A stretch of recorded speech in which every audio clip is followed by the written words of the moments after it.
I don't remember what she said first, only the way she looked at me when everyone else had already left. The office lights hummed overhead, half the floor in shadow, and the clock on the wall had long passed 9. She stood by the window, one hand resting against the glass, the city lights glinting in her eyes like something she was trying not to admit. Ms. Sima. Everyone else called her ma'am, but the way she looked at me that night, it didn't feel like I was just her junior anymore. Still here? She asked, her voice calm, low, too steady for how close she was standing. You said you wanted the quarterly files before morning. I tried to sound casual, but my throat had gone dry. She smiled faintly, the kind of smile that doesn't show teeth, just softens the corners of her mouth. Her perfume was light, jasmine, maybe mixed with something darker. I didn't realize I'd been holding my breath until she walked past me, her hand brushing the back of my chair. Just a touch. Barely there. Still, it felt deliberate. She leaned over my desk to glance at the screen. Her sleeve brushed my arm. I froze. Your report formatting's neat, she murmured. I like that. It was a simple compliment, but her tone had stayed longer than her words. I looked up, and she was already looking at me. Her face was close enough that I could see the faint lines near her eyes, the kind that only make someone more beautiful because they mean they've lived. Her lipstick had faded through the day, but only made her look real. She didn't look away first. That silence between us, it wasn't awkward. It was aware. She straightened, walking toward the corner of her desk, and I caught myself watching the way her hair fell loose from the clip she'd been wearing all day. She took off her glasses, rubbed her temples, and sighed, quietly, tiredly. That sound alone felt too intimate, like I shouldn't have heard it. You can go home, she said, not looking at me. I'll finish the rest. I hesitated. It's fine, I'll stay. Her eyes flicked back to mine, always trying to impress me. It should have sounded teasing, but it didn't. It sounded like something else. Something she regretted saying the moment she said it. For a second, she seemed unsure. Then she looked away again, collecting a few papers from her desk, the tension between us hanging unspoken in the air. I turned back to my computer, pretending to type, though I hadn't touched the keyboard in a minute. The screen's reflection caught her silhouette, still, graceful, one hand resting on the table as if she was thinking about something she couldn't say. When she finally spoke again, her voice was softer. You're good at what you do, you know that. Thanks, I said quietly. I learned most of it from you. That earned me a slow, sidelong glance, half a smile, half a warning. Something in that moment changed. I wasn't sure what, only that the air felt heavier, the room smaller. She walked closer again, stopping behind me this time. I could feel the warmth of her through the fabric of my shirt. Her hand rested briefly on the back of my chair, not quite touching me, but close enough that my skin felt it anyway. And then, the sound of the cleaning staff's keys rattled in the hallway. Her hand jerked back. She stepped away, clearing her throat. Let's call it a night, she said, her voice carefully neutral now. But as she turned off the light and walked past me toward the door, she looked back just once. That look stayed with me. It wasn't goodbye. It was an invitation she didn't speak. And I knew that the night wasn't really over yet. The next evening, she was already in her office when I walked in. Lights dim, blinds half drawn, the hum of the air conditioner louder than usual. She looked up from her papers, eyes faintly tired but sharper than ever. You're early, she said. I shrugged. Couldn't sleep much. She smiled barely. That's not healthy at your age. I almost laughed. Your age. She always said it that way, like there was a world between 26 and 45. And maybe there was. I sat across from her desk, pretending to go through the reports. My eyes betrayed me, though. They kept drifting toward her hands, the way her pen rested between her fingers, the tiny silver ring she always wore. She wasn't wearing perfume tonight, but her scent still lingered, clean, warm, like soap and skin. You're quiet today, she said after a pause. So are you. That earned me another faint smile. She looked away first this time. I knew she'd been divorced. The whispers in the office weren't exactly subtle. A husband who'd left, a son who studied abroad, a woman who'd built her own life from scratch. She never mentioned any of it, but the silence around those details said enough. Once, I caught her staring at the photo on her desk, A younger version of her, arm around a boy of 12. The softness in her eyes then had been different. It wasn't the kind she let anyone see anymore. Maybe that's why I stayed late again. Not because of the workload, because she seemed like someone who didn't let people stay, and I wanted to be the exception. She came around my desk again, leaning over to point something out on my screen. Your summary's missing the second quarter totals. Her breath brushed my ear as she spoke. I felt it, that small, involuntary shiver down my back. I nodded, typing nonsense just to keep her there. When I turned slightly, my shoulder grazed hers. She didn't move right away. Just that, the space of a heartbeat, maybe two, was enough to undo every wall I'd built around myself. Finally, she stepped back. You should be more careful, she said softly. About what? Her eyes met mine. What people notice. It wasn't a warning. It was a confession.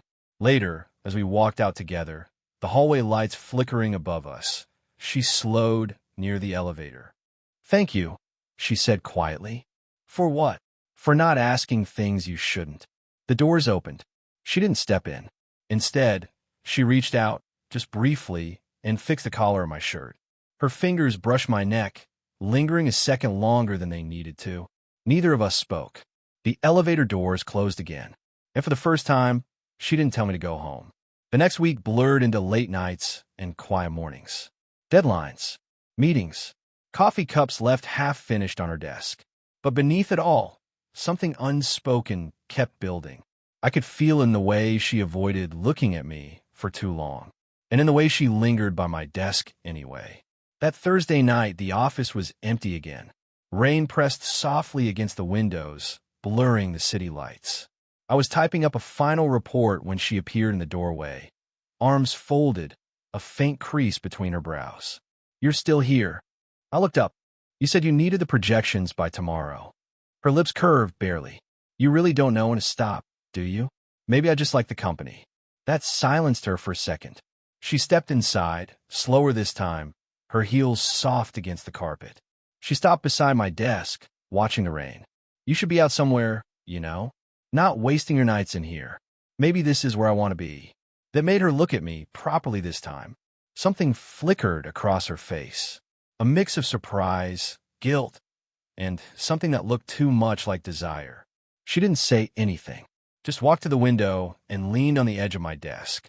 The soft glow of the city painted her face in pale gold. Her hair had come loose again. I wanted to reach out, to tuck a strand behind her ear. I didn't move. You really shouldn't say things like that, she said quietly. Why not? Because people might misunderstand. I smiled, trying to hide the tremor in my voice.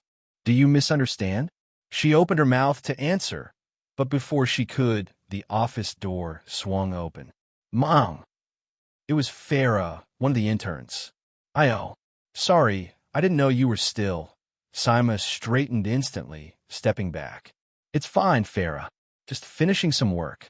Farah's eyes darted between us. Right. I'll just come back tomorrow. As soon as the door clicked shut, silence filled the room again. Sima exhaled, slow, shaky. That's exactly what I meant, she whispered. Her tone was soft, but her hands were trembling slightly as she gathered the papers from my desk. You're afraid of what people will think, I said quietly. She froze. You think I shouldn't be? I didn't answer. I just stood, close enough that our reflections blurred together in the window's glass. The rain outside thickened, tapping harder against the pane. She turned her head slightly, and suddenly, our faces were only inches apart. Her breath brushed my cheek. Neither of us moved. For a moment, it felt like the entire world had gone silent except for the sound of her breathing. Slow, uneven, real. Then she looked down, her voice barely a whisper. This can't happen. But she didn't step away, and neither did I. It happened the following night, too late for anyone sane to still be in the building. The power had flickered twice during the storm, leaving the office half dark, lit only by the blue glow from my monitor and the faint amber lamp on her desk. She was pacing, arms folded, frustration tightening her shoulders. Everything's falling apart before the client review, she said, half to herself. I don't even know why I'm still doing this. You're doing it because no one else could, I said quietly. She looked at me, that sharp, unreadable stare again. But this time, her expression softened. You always say the right thing, don't you? Only when I mean it. A pause, the kind that fills the room like static. She walked closer, slower this time. The light caught her wristwatch, her bare throat, the curve of her jaw. When she stopped beside me, our reflections met again in the dark window, close enough that her shoulder brushed mine. Do you even know what you're doing? She asked, voice trembling just slightly. Not really, I admitted, but I know what I want. Her breath hitched, so faint I almost missed it. She looked away, brushing a hand through her hair, and whispered, You shouldn't say things like that. I can't keep pretending I don't feel it, I said. That broke something in the air between us. She turned toward me, eyes glistening in the dim light. You're too young to understand what that means. Then explain it, I said, because I can't tell if you're trying to push me away or stop yourself. She didn't answer. Instead, she stepped closer, so close that the scent of rain and her perfume tangled between us. Her hand came up, hesitant, brushing my collar, fixing it like before. Only this time, she didn't pull away. Her fingers lingered on my neck, tracing the edge of my jaw. It wasn't a command. It was surrender, small, trembling, quiet. Her eyes searched mine. You think this is simple, don't you? I shook my head. No, but it's real. She swallowed hard, her lips parting slightly, breath catching. Her voice came out barely above a whisper. You don't know how long it's been since someone looked at me like that. Then let me, I said. That silence again. The storm outside grew louder. She exhaled shakily, closing the gap between us until her forehead almost touched mine. The warmth of her breath brushed my skin, slow, uneven. Her fingers trembled against my cheek.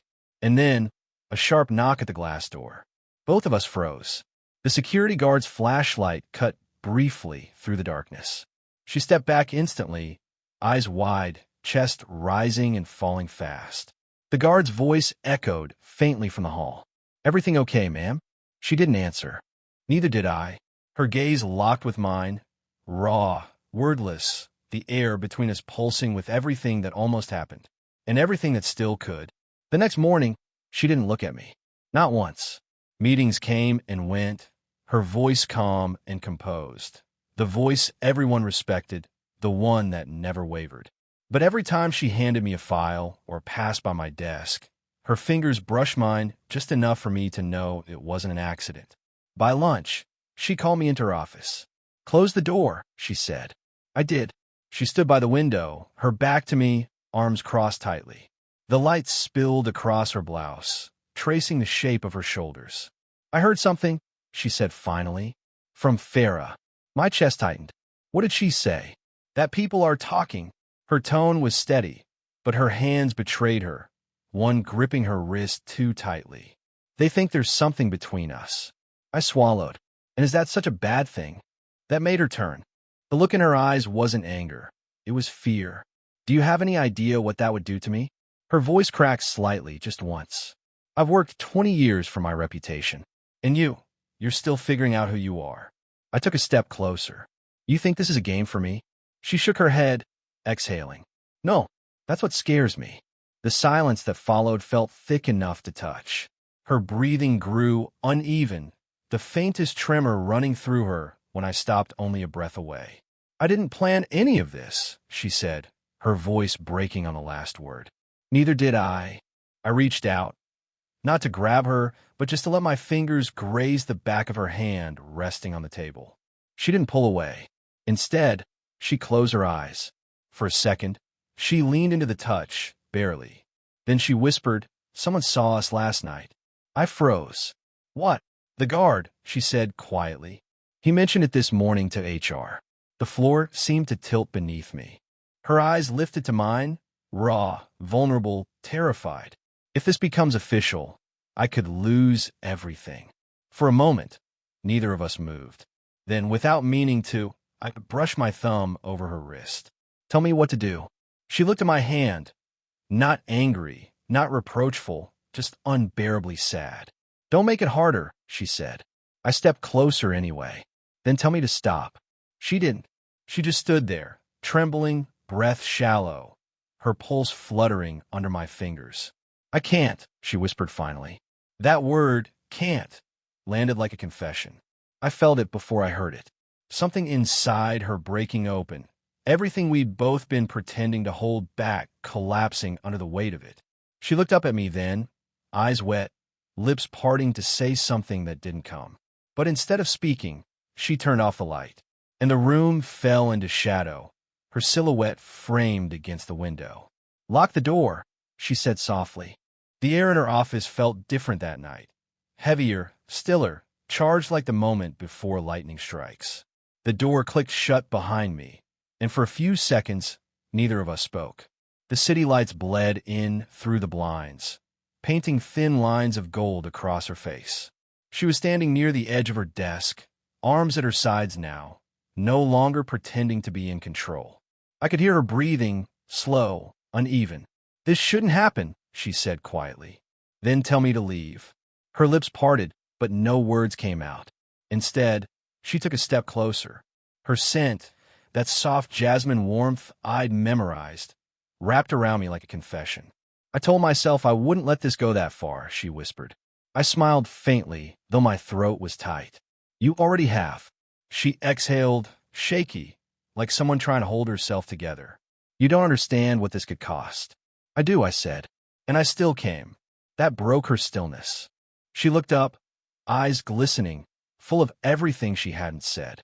Her hand lifted, slow, unsure, brushing my jaw. Just that small touch sent a tremor through me. I covered her hand with mine, holding it there. "Why do you make this so hard?" she murmured, almost to herself. "Because it's real," I said softly. "And you feel it too." She closed her eyes, and when she opened them again, all the walls were gone. For a heartbeat, the world narrowed. Her breath, my pulse, the faint hum of the air conditioner. She leaned closer. Her forehead rested against mine, barely touching. The warmth of her skin, the sound of her breath, everything inside me went still. "This can't fix anything," she whispered. "I don't want to fix it," I said. "I just don't want to lie about it anymore." Her fingers curled around the edge of my sleeve, tightening. It was instinct, not logic, not reason, when I moved closer. Her breath hitched, lips trembling just an inch away. Time stretched. If someone had walked in right then, if the world had caught us in that fragile space, it wouldn't have mattered, because nothing about it was wrong anymore. It was just two people who'd run out of ways to pretend. She whispered, "I'm scared." "I know," I said. "Me too." Our eyes met one last time, hers wide, raw, alive. Then she stepped back, tears shimmering in the corner of her eyes. "I can't lose myself again," she said. I nodded, even though it felt like something inside me cracked open. Neither of us moved for a long moment. Then she reached out, her fingers brushing mine once. One last touch, trembling, lingering. "Don't make this goodbye," I said quietly. She smiled, faint, aching, beautiful. "It's not," she whispered. "It's the only way we remember that it was real." The next day, the office felt hollow without her. Her desk empty, her coffee mug gone. For a while, I just sat there, staring at the faint mark her cup had left on the wood, wondering if she'd come back after taking the day off, or if she'd really meant to disappear quietly. But by evening, my phone buzzed. Message from Sima. "Can we talk?" She was waiting in the cafe across from the building, the kind of small, quiet place no one from the office would notice. She looked different out of work. Hair loosely tied, no blazer, just a soft gray sweater. Her face was tired, but there was peace in her eyes I hadn't seen before. "I wasn't sure you'd come," she said. "I wasn't sure you wanted me to." She smiled faintly. "I didn't know what I wanted until now." We sat for a long while without talking. The clink of cups, the low murmur of strangers, and the smell of coffee filled the space between us. But it didn't feel awkward anymore. It felt honest. "I was scared," she said finally. "Not of you. Of how easy it was to forget the lines I'd drawn for myself." I nodded. "You don't have to explain." "I do," she insisted softly. "Because it wasn't just attraction. You made me feel seen again. And that terrified me." Her voice trembled slightly. "I thought I'd already lived all the parts of my life that could feel like this." I reached across the table, my hand covering hers. She didn't pull back. Her fingers intertwined with mine, warm, certain. Maybe it's not about starting over, I said quietly.